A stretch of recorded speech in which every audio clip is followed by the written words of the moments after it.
eventually have families and all of that, how do you then encourage access to education? No matter your disability, no matter your caste, no matter your religion, race, whatever. How do you then promote an access to education? What is your thought on that? And how do we take it forward?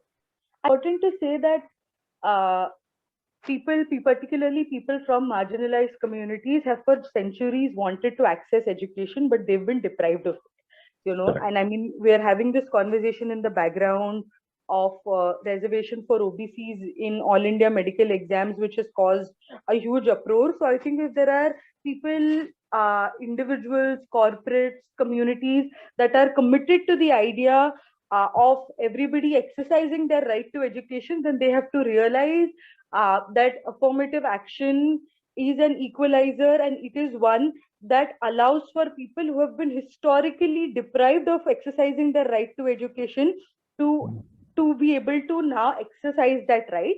And I think it's important that for people who want right to education to become a reality for everyone, to be able to then invest their time in encouraging people and really building that sort of discourse and standing by these sorts of right-based sort of measures that the government has taken, such as the affirmative action policy, to stand by them in various ways, not just in education, but also in hiring, in promotions, every way, right? Because I think otherwise, until then, what we will be looking at is that we will look at a more diverse workforce, and it will be representative, but it will not do anything to make sure that the status quo changes, right? That there is any change in terms of the way that power is distributed in our society.